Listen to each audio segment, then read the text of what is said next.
अगले महीने तक देश में बढ़ाई जाएगी कोविड टेस्टिंग की क्षमता।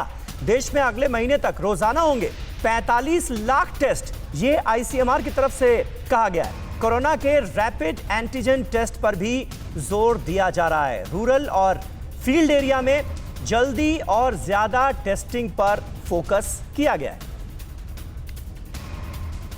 और हमारे साथ तमाम खास मेहमान भी मौजूद हैं। डॉक्टर वली, ये इस वक्त कितना जरूरी है कि हम टेस्टिंग की संख्या में इजाफा करें, और खास तौर पर ग्रामीण इलाके के लोगों से जब हमारी बात होती है तो वो ये कहते हैं कि यहाँ पर किस वजह से मौत हो रही है कई बार ये तक नहीं पता चल पा रहा है क्योंकि टेस्टिंग ही नहीं हो रही। तो आपको लगता है इस तरह के कदम और युद्ध स्तर पर उठाए जाने की जरूरत है?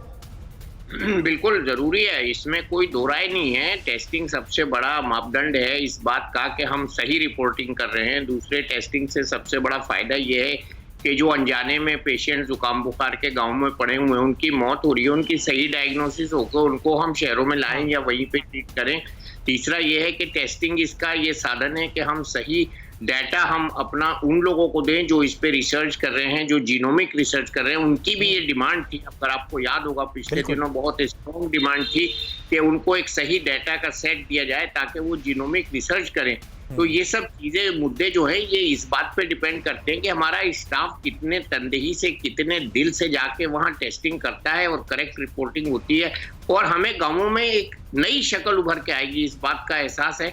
उनमें जरूर कुछ न कुछ नया निकलेगा गांव के संक्रमण में, क्योंकि आपने देखा होगा, आपने सही कहा, वहाँ नाम भी नहीं मालूम है। और उस मासूम बूढ़े को मैं नहीं भूलता हूँ, हर टॉक में मैं बोलता हूँ, जो नल के नीचे बैठा हुआ नहा रहा था और संवाददाता ने उससे पूछा ये गाँवों में बाबा मौतें क्यों हो रही हैं, तो उसने बड़ी मासूमियत से ये कहा कि कुराना आ गया होगा।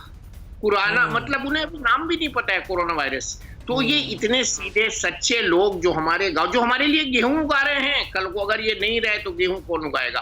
आज मेरे दिल में सुबह सुबह ये शोक उठ के बात आई कि अगर ये गांव वाले मर जाएंगे, नहीं रहेंगे, ऊपर वाला ना करे, तो हमारे लिए फिर गेहूं और अनाज कौन उगा के देगा, गन्ना कौन उगा के देगा, शक्कर कहाँ से आएगी।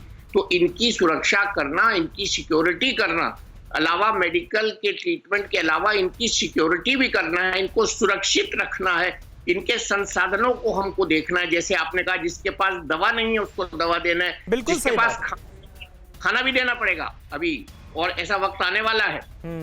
बिल्कुल बिल्कुल बिल्कुल डॉक्टर वली, आपने सही बात कही। और निश्चित तौर पर सरकारों की जिम्मेदारी है वक्त रहते जागना और युद्ध स्तर पर गांवों में भी तमाम इंतजाम करना। क्योंकि देखिए, दरअसल ये एक बड़ा दुर्भाग्य है कि हेल्थ सिस्टम जो है उसका इंप्रूवमेंट कभी चुनावी मुद्दा तो बन नहीं पाया। तो हेल्थ सिस्टम की ओर हमने ध्यान ही नहीं दिया है, गांवों में हालात और बदतर हैं और आज हमें इसका खामियाजा भुगतना पड़ रहा है। परवाह देश की, सोमवार से शुक्रवार रात 10 बजे TV9 भारतवर्ष पर।